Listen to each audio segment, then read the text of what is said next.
Ça fait partie des aberrations. Le mercure a disparu des thermomètres médicaux, mais reste présent dans les amalgames dentaires. Bonjour à tous. Et pourtant, ce mercure est considéré par l'OMS, l'Organisation mondiale de la santé, comme l'une des substances les plus toxiques, avec l'arsenic, le plomb ou encore l'amiante. C'est à n'y rien comprendre.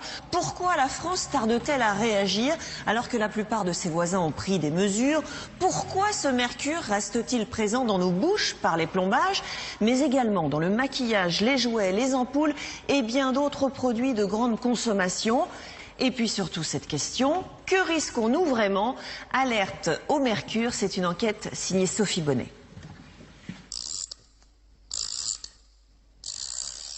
Imaginez une substance toxique cachée à l'intérieur de notre corps, à l'intérieur de notre bouche, dans les aliments, dans nos produits d'hygiène, le maquillage, les ampoules, les jouets en plastique, les feutres et beaucoup d'objets de la vie quotidienne. Cette substance existe, il s'agit du mercure. Ce métal à l'état liquide, présent autrefois dans les thermomètres, est encore largement utilisé par les industriels pour ses nombreuses propriétés chimiques. Pourtant, depuis une dizaine d'années, on l'accuse de provoquer la maladie d'Alzheimer ou la sclérose en plaques. Quels sont les dangers du mercure? Peut-on y échapper? Moi qui suis enceinte au moment où je réalise cette enquête, j'aimerais connaître les risques. Durant de longs mois, j'ai arpenté les cabinets dentaires, les usines de recyclage d'ampoules et même les poissonneries. Experts, médecins, malades, tous m'ont alerté sur ce qui semble être un scandale de santé publique.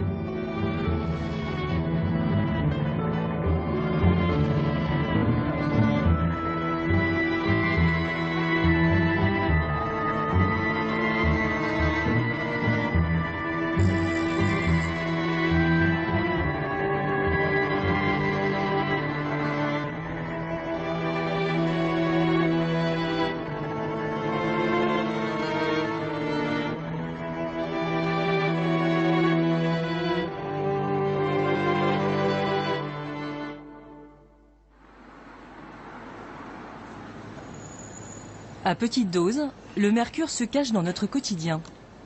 Marie Grossman est une scientifique française. Depuis 20 ans, elle se bat pour faire interdire l'utilisation de ce métal toxique et invisible.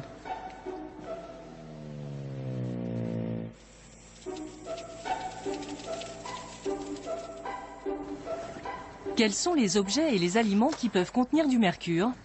Elle a accepté d'être notre guide chez Julie, une jeune Parisienne. Vous allez bien? Oui. Alors, est-ce que vous savez si on va trouver du mercure dans cette maison? Vous avez déjà une idée? Ben, j'imagine qu'il y en a dans les thermomètres parce que j'ai essayé de me séparer d'un thermomètre. Et un vieux thermomètre? Ouais. Vous en avez un? Ouais, mais je vais vous montrer. Direction la salle de bain, l'une des pièces où l'on peut trouver le plus de mercure. Alors, ce thermomètre, où est-il? Et voilà, il est ici. Attention, il ne faut pas le casser. Oui. Voilà, c'est bien un thermomètre médical au mercure. Ils ont été interdits en 98. Et c'est vrai qu'il vaudrait mieux ne pas le garder parce qu'il y a pas mal de mercure là-dedans. Et en cas de casse, ça peut être dangereux. Ah, c'est pareil. Vous avez essayé la pharmacie? Mais oui, mais ils n'en veulent pas. Donc là, la meilleure solution, c'est de vous adresser à votre mairie. Plus surprenant, le maquillage peut aussi contenir du mercure. Ah ben voilà, ça c'est du mascara. Oui. Donc dans le mascara, on peut encore mettre du mercure, c'est pas interdit. Et puis dans les crayons pour les yeux, le mercure là sert de conservateur. Ah. Il vaut mieux éviter. Et du coup, qu'est-ce qu'on peut faire? Il faut. Eh bien, on peut prendre sans acheter conservateur, ça existe? Oui, dans les produits bio. D'accord. Le mercure peut être également utilisé par les industriels comme fixateur de couleurs. Des colorants, des teintures pour cheveux. Ouais. Donc là, on peut encore trouver du mercure, ça n'est jamais indiqué. Cette fois-ci comme colorant. Hein, D'accord, mais il n'y a dans le aucun indicateur? Non, pas d'étiquetage. Produits à lentilles, collyres, cosmétiques, le mercure peut être présent dans de nombreux produits d'hygiène sans que le consommateur en soit informé. D'accord. Qu'en est-il pour le reste de la maison? Alors là, c'est le salon. Alors qu'est-ce que Certains fabricants de plastique utilisent aussi le mercure pour fixer la couleur rouge. Voilà, vous avez un petit jouet ici, donc rouge. Cette couleur rouge, hein, on peut trouver du mercure, c'est pas interdit. Bon, tant que évidemment on ne mordille pas, il ne va pas s'évaporer ce mercure. Mais c'est pour enfants, donc c'est fait pour mordiller, je pense. Hein. Donc c'est quand même dommage d'avoir des toxiques dans les jouets, c'est inadmissible. Le mercure se cache aussi dans le tabac, les piles boutons, les ampoules à économie d'énergie et certains feutres rouges. Aujourd'hui, il a envahi notre quotidien. Mais depuis quand ce métal est-il utilisé? Et d'où vient-il?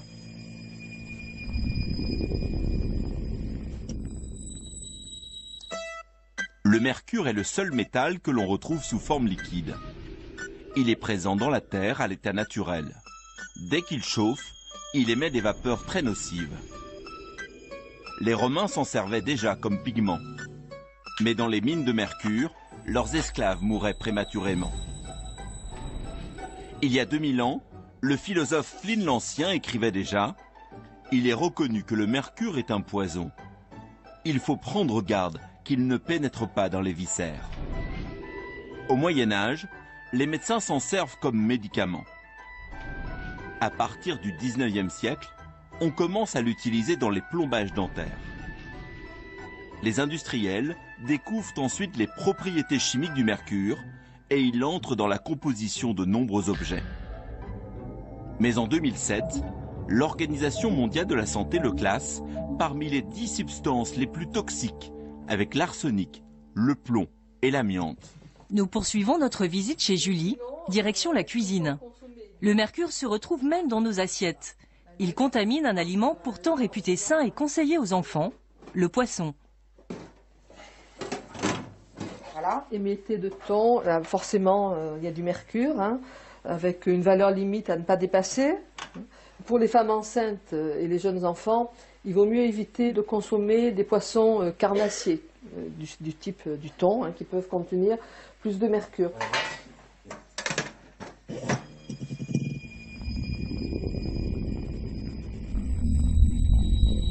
Comment ce métal toxique arrive-t-il dans les poissons? Les usines, les incinérateurs, les centrales à charbon, l'industrie minière, les déchetteries rejettent du mercure. Comme ce métal est très volatile, il se disperse dans l'atmosphère et se dépose dans les océans. Et ensuite, que devient ce mercure? Pour le savoir, nous partons à Arcachon. Le professeur Bourdineau est toxicologue. Il travaille sur la présence de mercure dans l'alimentation.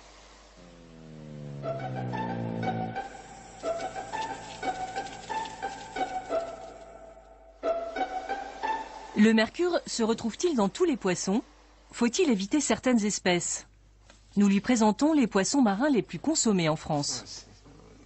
La sardine, le saumon, le maquereau, le merlu, le bar céphilé et puis du mulet. Tous ces poissons contiennent du mercure. Les sardines sont, vous le voyez, des petits poissons. Elles sont peu contaminées en mercure, mais elles en contiennent toujours. Les plus chargées en mercure, ce sont les espèces d'espadons et de thon. Pourquoi? Parce que ce sont des prédateurs dans la chaîne alimentaire aquatique et marine. En fait, le mercure déversé dans l'océan contamine d'abord le plancton. Ce plancton est ensuite mangé par les petits poissons, qui sont eux-mêmes mangés par les gros. Les prédateurs en bout de chaîne alimentaire sont donc les plus contaminés. Ce qu'il faut, c'est privilégier la variété des espèces de poissons consommés. Bien entendu, en ce qui concerne le thon et l'espadon, il faut en consommer très peu. Parce que là, il y en a bien pour 400 grammes. Si je mangeais cette quantité-là d'espadon, il faudrait que pendant quasiment 2 mois, je ne mange plus de poisson. Pourquoi une telle prudence? En 2013, le professeur Bourdineau a réalisé une expérience sur 3 groupes de 12 souris. Pendant 2 mois, chaque jour, il a ajouté à leur alimentation une quantité très faible de poissons achetés dans des grandes surfaces. Un mélange de cabillaud, thon, espadon et saumon. En 2 mois, les effets constatés sur les souris sont très inquiétants. Même en consommant des quantités minimes de poissons, les souris sont atteintes de troubles de l'humeur, d'anxiété, de tremblements, de problèmes de mémoire, de comportements parkinsoniens et d'une baisse du nombre de neurones. Le poisson que nous mangeons est-il sans danger? Nous avons voulu savoir quel était le niveau de contamination du thon et de l'espadon en menant nos propres analyses. Nous avons acheté 9 échantillons frais et surgelés dans des poissonneries et des grandes surfaces. Nous les avons fait analyser en laboratoire. Et les chiffres sont inattendus. Tous les échantillons contiennent du mercure dans des quantités importantes. Et 22% dépassent même les seuils autorisés. Faut-il s'inquiéter de ces résultats? Roger Langlais est spécialiste des questions de santé environnementale.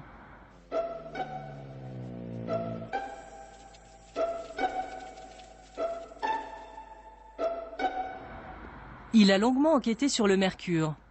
Nous lui demandons ce qu'il pense de nos analyses. Mais hélas, ils correspondent exactement à ce que j'en connais, c'est-à-dire qu'on a des dépassements systématiques des valeurs limites, en fait les normes à ne pas dépasser. Parce qu'il ne faut pas oublier que le mercure, c'est cumulatif. C'est-à-dire que ce qu'on assimile, eh bien, l'essentiel reste dans l'organisme, c'est un peu comme la radioactivité. Donc même si les doses sont faibles, plus on commence jeune, eh bien, ça va s'accumuler tout le long de la vie et les dégâts vont être considérables. Et il n'y a pas de norme de fixer sur le dépassement sur une existence, vous voyez. Et là, le problème, c'est qu'on nage dans un système totalement hypocrite. Et en plus, quand les normes sont dépassées, qu'est-ce qui se passe? C'est que les poissonniers les vendent quand même, puisqu'ils n'attendent pas les résultats. Mieux vaut donc consommer en priorité les petites espèces de poissons. Car même si les doses sont faibles, elles s'accumulent. Et le mercure n'est jamais sans risque. Mais l'endroit où l'on trouve le plus de mercure, curieusement, ce sont nos dents. Les dentistes utilisent encore fréquemment ce métal pour soigner les caries. Les plombages que l'on pose sur les dents ne contiennent pas de plomb, mais jusqu'à 1 gramme de mercure pur mélangé à d'autres métaux. Les patients le savent-ils? À la sortie d'un centre dentaire, nous les interrogeons. À votre avis, qu'est-ce qu'il y a dans un plombage? C'est du métal, je pense, oui. Du plomb? À votre avis, c'est du plomb? Je n'ai pas d'idée, j'en sais rien en fait. Il y avait de l'antimoine, je crois, autrefois. Je ne sais pas ce qu'il y a, non, très honnête. Si je vous dis que ça contient 50% de mercure, ça vous étonne? Ah oui, oui, alors là... Si je vous dis que ça contient 50% de mercure? Non, c'est pas possible. Aujourd'hui en France, la moitié des dentistes continuent de poser des plombages. En langage médical, on les appelle les amalgames. Mais quelles informations reçoivent les patients sur la présence de mercure? Nous avons fait des demandes à plus de 100 dentistes dans toute la France. Aucun d'entre eux n'a accepté de nous accueillir. Nous obtenons finalement l'accord d'un centre dentaire en Picardie. Madame Kataker, s'il vous plaît. Bonjour madame. Monsieur. Bonjour. Le docteur Rodriguez est une dentiste espagnole. Elle s'est installée en France il y a 2 ans. Bonjour. Bon, vous pouvez vous asseoir, prenez place s'il vous plaît. Et pour elle, il n'y a pas lieu de polémiquer sur l'amalgame, qu'elle utilise souvent. Allez, moi je me prépare aussi. La patiente d'aujourd'hui, Caroline, consulte pour 2 caries. Merci. Je vais vous mettre une serviette. Alors, la première chose qu'on va faire, c'est nettoyer la carie. Et après, on décidera les matériaux qu'on va mettre. Le docteur Rodriguez a le choix entre 2 matériaux. Soit le composite, une pâte de couleur blanche qui ne contient pas de mercure, soit l'amalgame de couleur argentée qui, lui, contient du mercure. Ok. Bon, maintenant, on va faire une amalgame. La dentiste a choisi de poser un amalgame sans consulter sa patiente. L'assistante va alors préparer des petites capsules. Expliquez-nous ce que vous faites. Donc ça, c'est une capsule d'amalgame, d'accord. Donc je l'enclenche dedans. Voilà. Je la fais vibrer 5 secondes qui est déjà programmée. Il y a tout ça. Voilà. Elle contient quoi la capsule? De l'amalgame. Ce que l'assistante ne précise pas, c'est que chaque capsule contient 1 gramme de mercure pur. Les vibrations ont permis de mêler le mercure à plusieurs métaux comme l'argent et le cuivre. Le mélange va être travaillé, puis inséré à l'intérieur de la dent.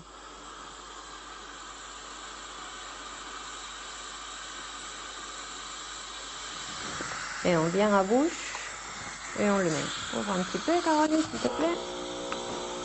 Voilà.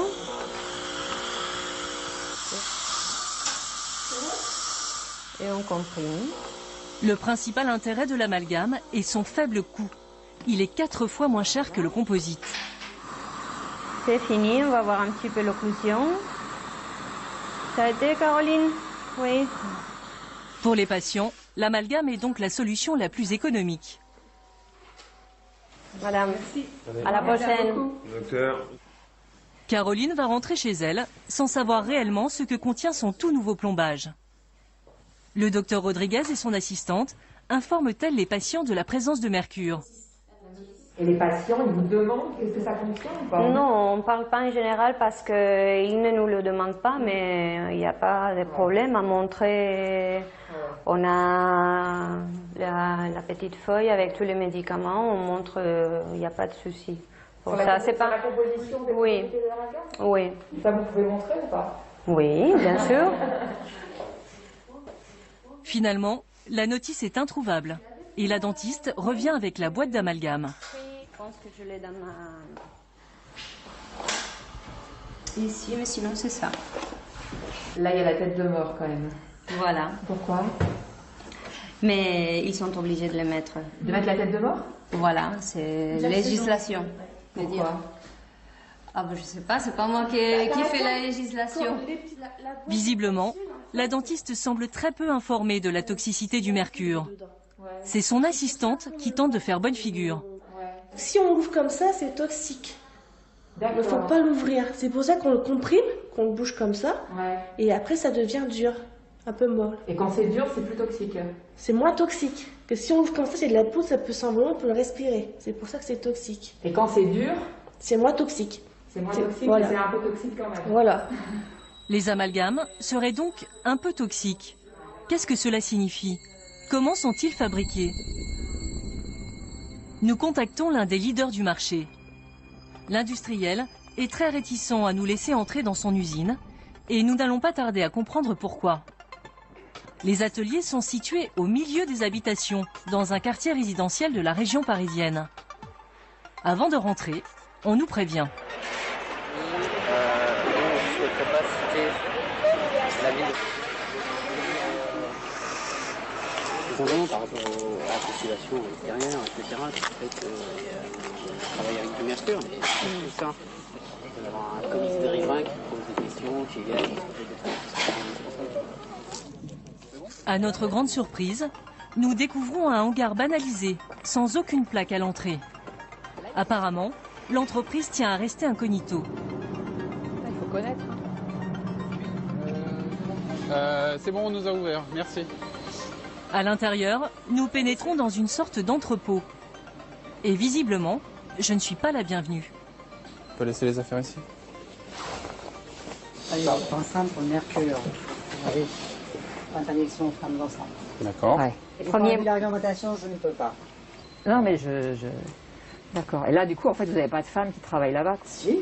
Si. Mais elles sont pas enceintes. Et si elles vous annoncent au bout de 2 mois, par exemple, qu'elles sont enceintes, ça pose un problème ou pas ça, Moi, je m'arrange à embaucher des gens qui n'ont pas assez l'âge. Ouais.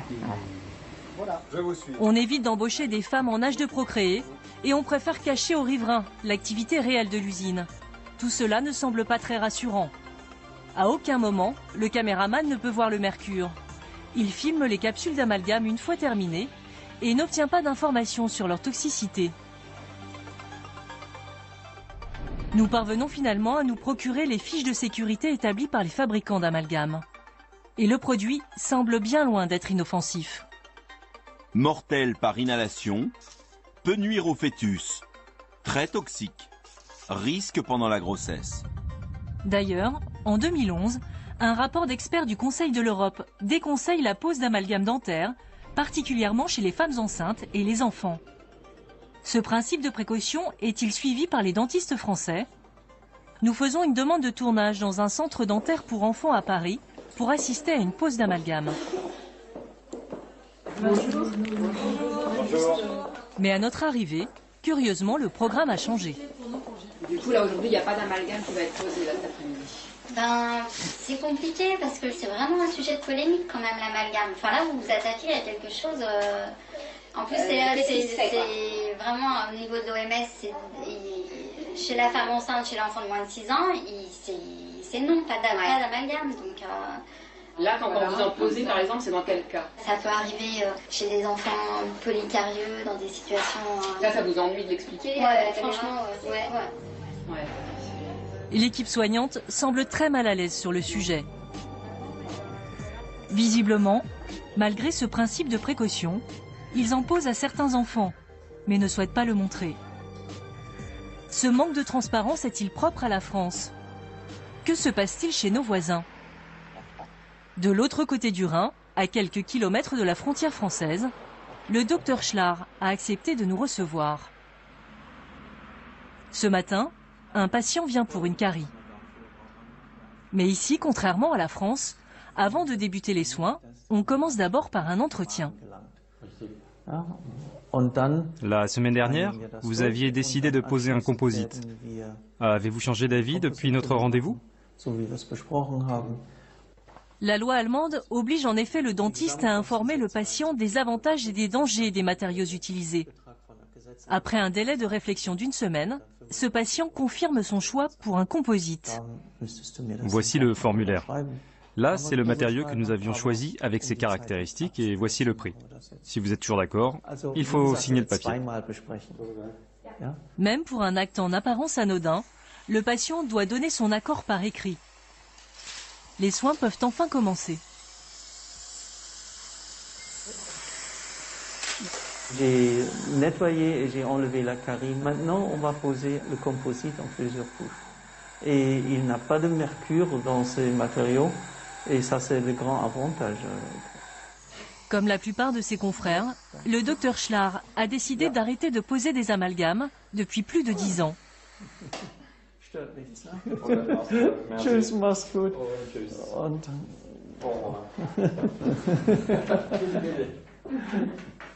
Vous, aujourd'hui, vous pensez que c'est dangereux de poser des amalgames? Ben, je ne pense pas seulement aujourd'hui, je pense ça depuis plus de 10 ans que c'est dangereux, puisqu'on pense qu'on sait qu'il y a de mercure dedans et que ça passe dans le corps et ça peut s'installer dans des organes du corps. C'est quand même une petite pollution.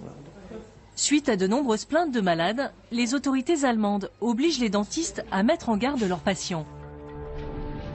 Les dentistes doivent avertir leurs patients du risque présenté par les amalgames. Le dentiste qui omet ou minimise cette obligation d'information s'expose à en subir les conséquences légales. Mais en France, environ un quart des caries seraient encore soignées par amalgame. Pourquoi les dentistes font-ils ce choix? Nous prenons rendez-vous avec Christian Cousinou, qui dirige l'ordre des chirurgiens dentistes. C'est un fervent défenseur de ce matériau.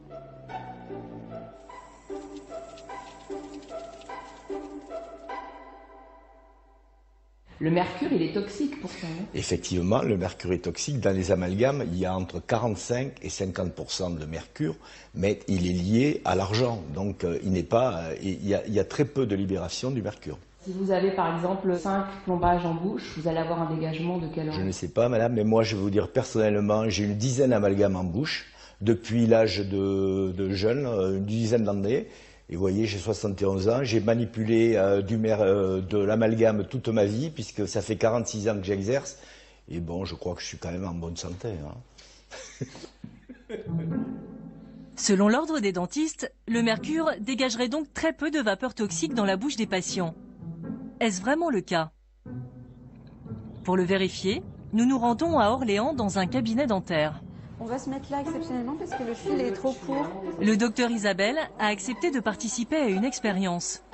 Elle a demandé à quelques-uns de ses patients ayant des amalgames de venir à son cabinet.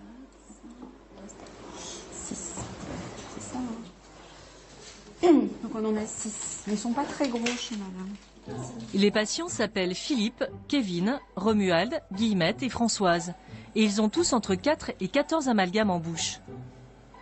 À l'aide d'un détecteur de vapeur de mercure, pour chacun d'entre eux, nous allons mesurer le taux de mercure qui émane de leurs amalgames. Les mesures commencent avec Philippe, 4 amalgames en bouche. La première mesure donne 7 microgrammes de mercure par mètre cube.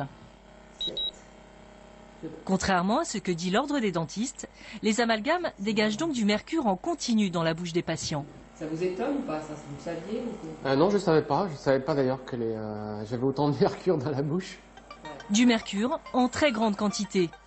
En effet, le seuil maximal autorisé par les autorités sanitaires dans l'air ambiant est de 1 microgramme par mètre cube seulement. Avec Philippe, nous sommes donc à 7 fois la norme. Mais il y a plus grave. Nous demandons à Philippe de mâcher un chewing-gum. Au bout de 3 minutes, les émanations de mercure montent à 47 microgrammes par mètre cube. Lors de la mastication, les amalgames chauffent et dégagent des taux très inquiétants de mercure. Pour le docteur Isabelle, ces chiffres ne sont pas une surprise. Pourtant, le discours officiel se veut très rassurant. Le postulat classique, c'est les amalgames dentaires, une fois qu'ils sont en bouche, ils sont stables et ça ne bouge pas. Voilà. Donc, et là, on se rend compte avec ce type d'examen que c'est pas tout à fait vrai. Nous reproduisons l'expérience avec les patients suivants et les taux de mercure sont tout aussi inquiétants. Kevin mesure à vide 12 microgrammes par mètre cube. Après mastication, 80. Romuald mesure à vide 7 microgrammes. Après mastication, 67. Guillemette mesure à vide 8 microgrammes. Après mastication, 48. C'est cohérent. Et Françoise mesure à vide 60 microgrammes. Après mastication, 90. Même sans mastication, Françoise détient le record, 60 microgrammes de mercure par mètre cube. Un taux qui préoccupe le docteur Isabelle et sa patiente. Je ne savais pas du tout. Ouais. Vous étiez au courant? Et ça fait quoi? C'est-à-dire qu'on a quand même en permanence 60 microgrammes de mercure en bouche. Et c'est beaucoup. C'est-à-dire qu'on l'ingurgite, qu'on l'avale, notre corps en est régulièrement pollué. C'est ce qu'on appelle la micro-intoxication. En gros, c'est des mini-doses, mais tous les jours. Non, ça je savais pas. Les amalgames sont posés tout près du cerveau. Le mercure va-t-il s'accumuler dans cet organe vital? Des scientifiques ont fait une découverte alarmante. En 2006, des autopsies ont été pratiquées sur des personnes porteuses de 3 amalgames, de 8 amalgames et de 12 amalgames. Voici les quantités de mercure retrouvées dans leur cerveau. 40 microgrammes par kilo, 180 microgrammes par kilo, 400 microgrammes par kilo. Conclusion, plus les personnes autopsiées ont d'amalgame en bouche, plus la quantité de mercure retrouvée dans leur cerveau est importante. Quels sont les effets du mercure sur notre santé? De nombreuses études ont été réalisées, mais elles n'arrivent pas aux mêmes conclusions. De fortes suspicions existent pourtant pour la sclérose en plaques ou la maladie d'Alzheimer. De plus en plus de malades font le lien entre leurs troubles et une intoxication au mercure. À côté d'Orléans, nous rencontrons Liliane Girard.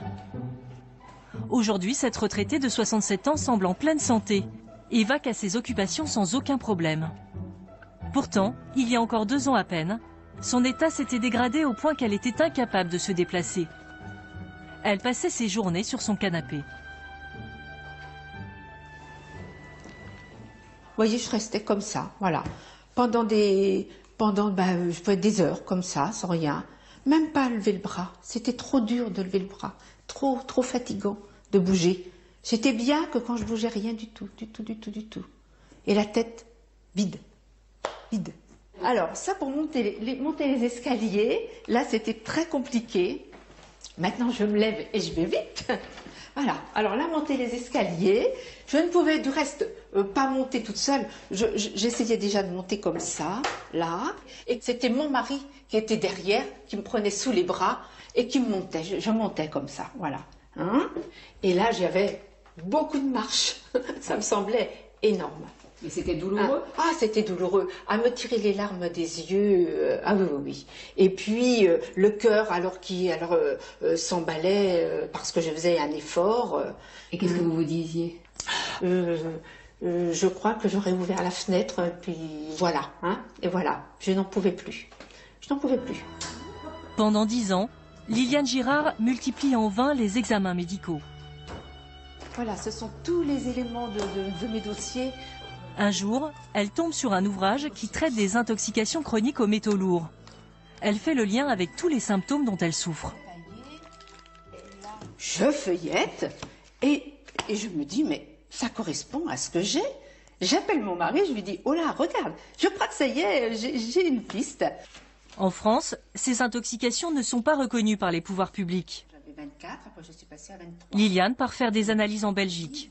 Et résultat, ces taux de métaux lourds sont très élevés. Le mercure, par exemple, est 25 fois au-dessus des normes. À l'époque, Liliane a 9 amalgames dans la bouche. Alors, quand j'ai reçu les analyses, ce que je pourrais vous dire, c'est que j'étais très heureuse de voir que j'étais intoxiquée. Parce que je me dis, là, au moins, ça y est, je sais ce que j'ai, et ce n'est pas dans ma tête. Hein. J'ai bien un problème de santé. Liliane se rend alors chaque mois en Belgique, où elle reçoit un traitement pour éliminer les métaux lourds. Rien n'est pris en charge par la sécurité sociale, et en 3 ans, elle dépense 15 000 €. Mais depuis peu, Liliane est soulagée. Les voyages en Belgique sont terminés. Elle est désormais soignée à l'hôpital d'Orléans. Bonjour mesdames, je cherche le docteur Boutret, s'il vous plaît. Je viens pour les chélations. Hein? Les chélations, ces traitements de détoxification sont fréquemment pratiqués en Belgique, en Allemagne ou en Hollande, mais en France, l'hôpital d'Orléans fait figure de pionnier. Chaque mois, Liliane reçoit par perfusion une substance qui fixe les métaux lourds et les élimine par les urines. Est-ce que le fait de passer la perf plus lentement diminue vos têtes? Est-ce que vous avez pu remarquer ça? Oui, je préfère. Oui, vous trouvez qu'il y a, oui, moins je de préfère. tête? Oui. Je préfère. Augmenter la dilution ou passer plus lentement, quoi.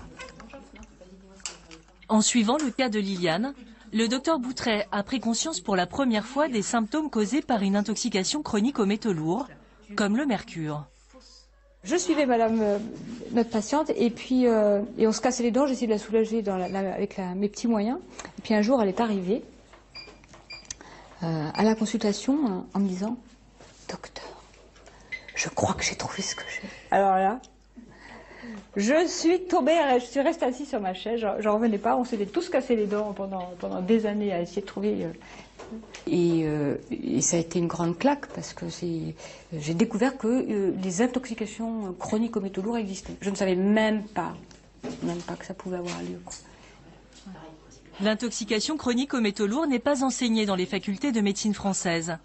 Liliane part donc se faire soigner à l'étranger, mais le docteur Boutret n'abandonne pas sa patiente.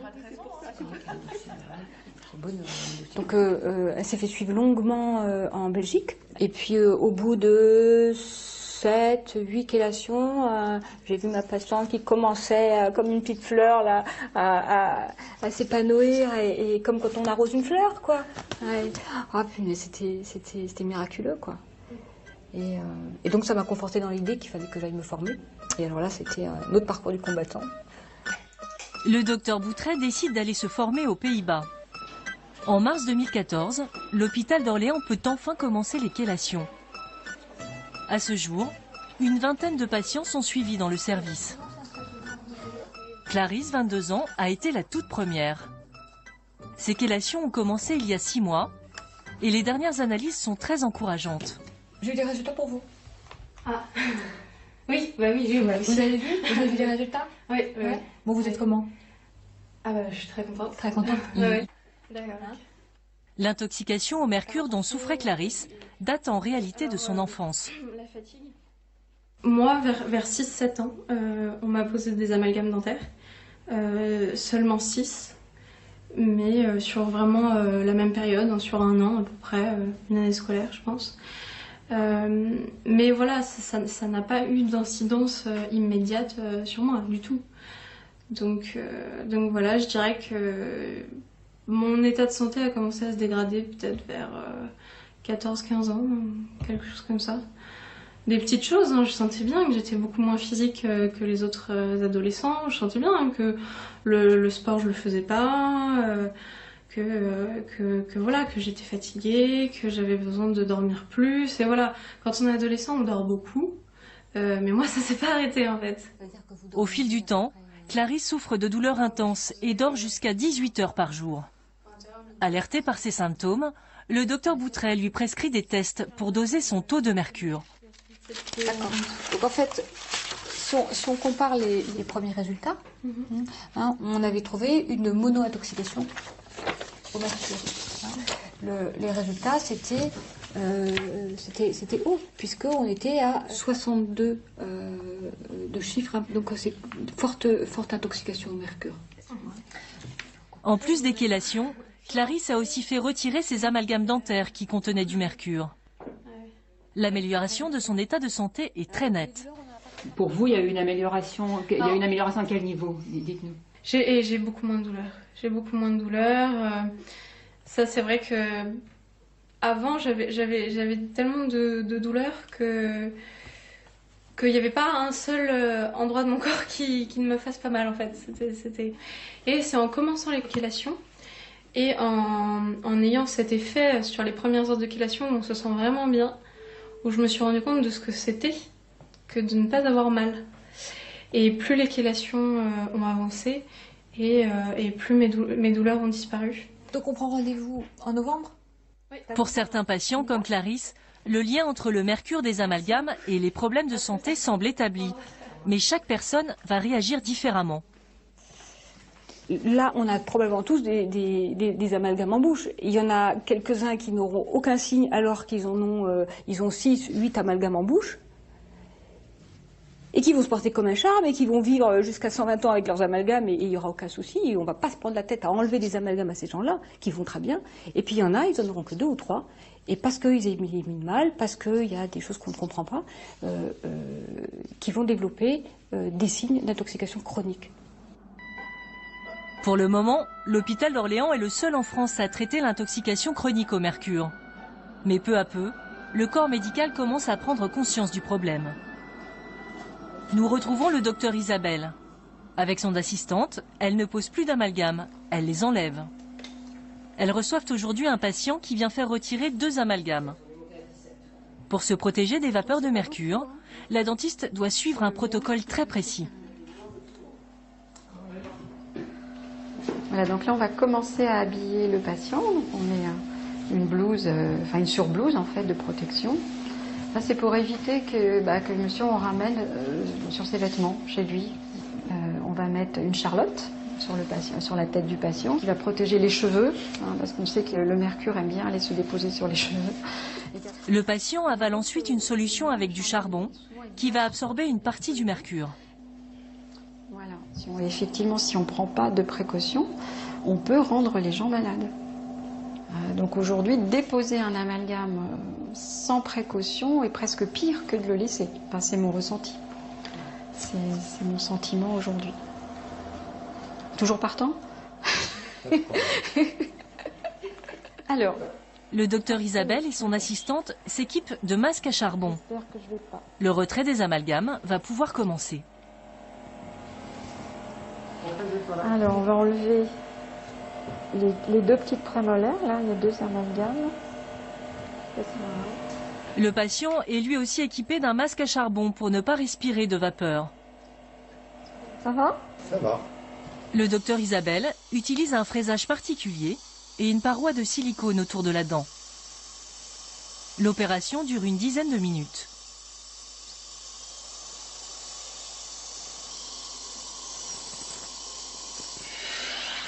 Voilà, donc là, il n'y a plus du tout d'amalgame. Je redresse. Les amalgames ont été retirés aux patients. Que vont-ils devenir?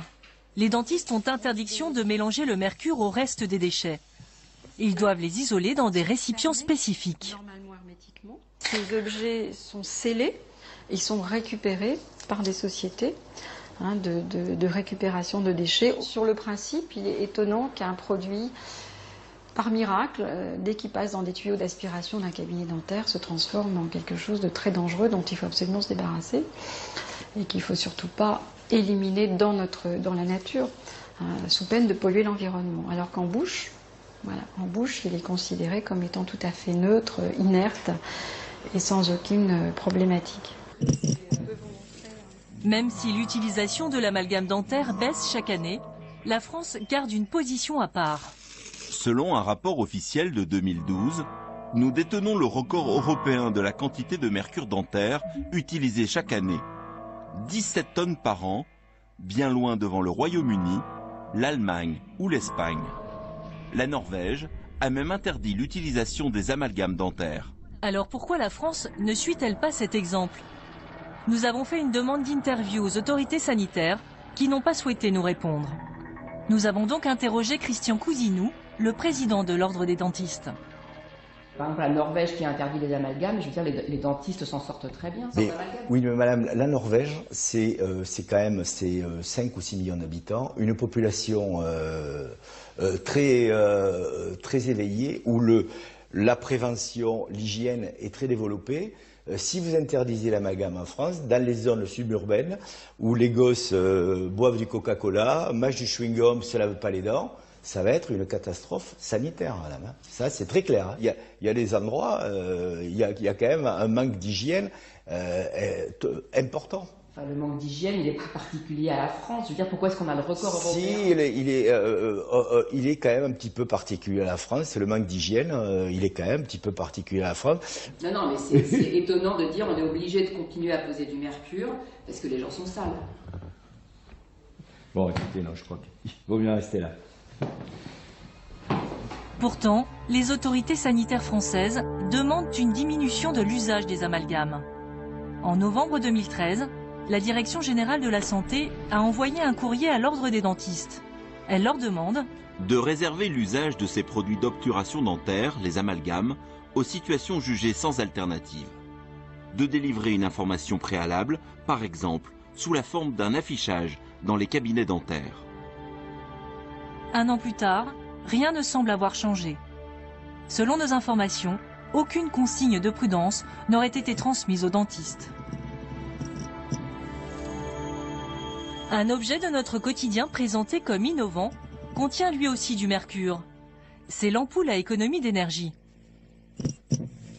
Souvenez-vous, à partir de 2008, il a fallu se débarrasser de nos vieilles lampes à filaments et de toutes nouvelles ampoules étaient disponibles, économiques et meilleures pour la planète. Une lampe économique consomme 5 fois moins et dure 8 fois plus longtemps qu'une ampoule classique. Profitez de la lampe économique à seulement 1,15 €, dont 15 centimes d'éco-contribution au recyclage.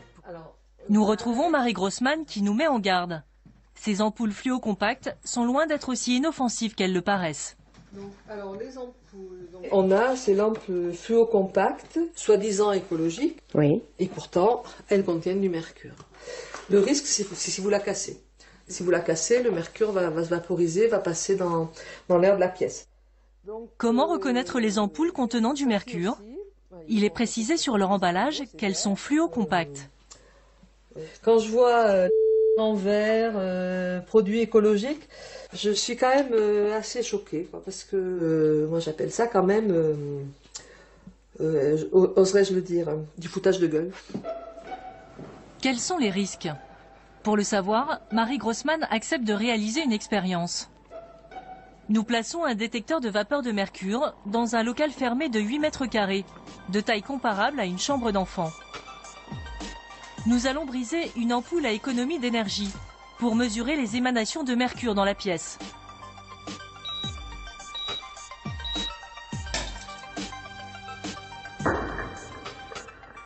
Comme le mercure est plus lourd que l'air, il va stagner au ras du sol. En quelques minutes, le taux dans la pièce monte à 11 microgrammes par mètre cube. Dans les habitations, le taux maximal autorisé est de 1 microgramme par mètre cube seulement. Nous sommes donc très au-dessus des normes. Malgré l'aération, la pièce restera contaminée pendant plusieurs heures. Une inhalation de mercure, c'est jamais anodin. C'est-à-dire que cette petite dose de mercure, une bonne partie d'entre elles va se déposer en quelques secondes, hein, va se retrouver piégée dans le cerveau et elle va y rester pendant 25 à 30 ans. Donc elle va s'ajouter, elle va se cumuler à d'autres doses et au bout du compte, l'exposition qu'on aura eue aujourd'hui, eh bien dans 25 ans, j'en aurai encore la moitié dans le cerveau. Et c'est quand même un neurotoxique notoire. Alors que faut-il faire si vous cassez une lampe à économie d'énergie chez vous? Ouvrir en grand la fenêtre de la pièce, puis éloigner les enfants. Sortir et laisser aérer pendant 30 minutes. Revenir dans la pièce avec des gants et un masque à charbon. Ne pas utiliser votre aspirateur car il vaporiserait du mercure dans toutes les autres pièces de la maison. Mettre les débris de la lampe dans un sac fermé. À l'aide d'un scotch épais, ramasser les fragments de l'ampoule. À l'aide d'un essuie-tout humide, ramasser les petits débris qui restent. Laisser aérer toute la journée et jeter le sac dans un bac de recyclage pour les ampoules. En effet, il est interdit de mélanger les ampoules au reste des déchets. Il a même fallu mettre en place un circuit de recyclage spécial. Tout commence par des milliers de points de collecte installés dans les supermarchés. Les consommateurs y jettent leurs ampoules usagées. Chaque mois, elles sont récupérées par des camions, direction l'usine de recyclage. Nous prenons rendez-vous pour visiter l'usine la plus moderne de la filière.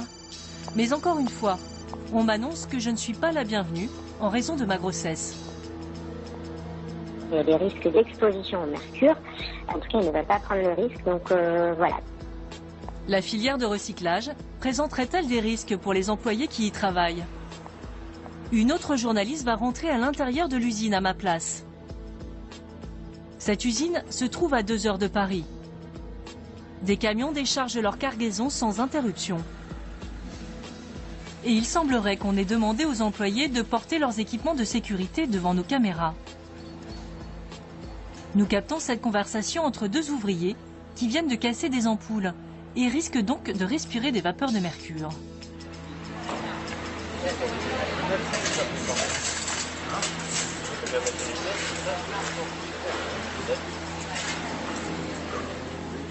Hervé Grimaud dirige toute la filière française de recyclage des ampoules. Ici, on traite des centaines de milliers d'ampoules par jour et une vingtaine d'ouvriers travaillent en permanence. Partout, nous remarquons des débris d'ampoules cassées. Une fois arrivées dans l'usine, les ampoules sont déposées sur un tapis roulant et finissent broyées. Le risque est que le mercure s'échappe. Là, il y aurait des émanations possibles? Non, ces lampes, elles rentrent là. Vous voyez qu'ici, vous avez une aspiration à ce niveau-là qui aspire l'air. Ce qui fait que les vapeurs qui montent ici sont aspirées ici. Ah d'accord, mais il y a quand même un petit peu de vapeur ici quand même. C'est des traces à peine. À quelques mètres de là, d'autres ouvriers travaillent sans combinaison ni charlotte. Le mercure risque donc de se fixer sur leurs cheveux, leur barbe et les vêtements qu'ils vont rapporter à leur domicile. Nous insistons pour mesurer le taux de mercure. Un des ouvriers va alors chercher un appareil. Et nous arrivons là à, je vous laisse regarder, 7,5 microgrammes. Finalement, la contamination monte à 10 microgrammes de mercure par mètre cube. Un taux important mais pourtant légal. En effet, dans les usines, la norme autorisée s'élève à 20 microgrammes par mètre cube. Ce seuil est-il dangereux? Nous montrons ces images à Marie Grossman.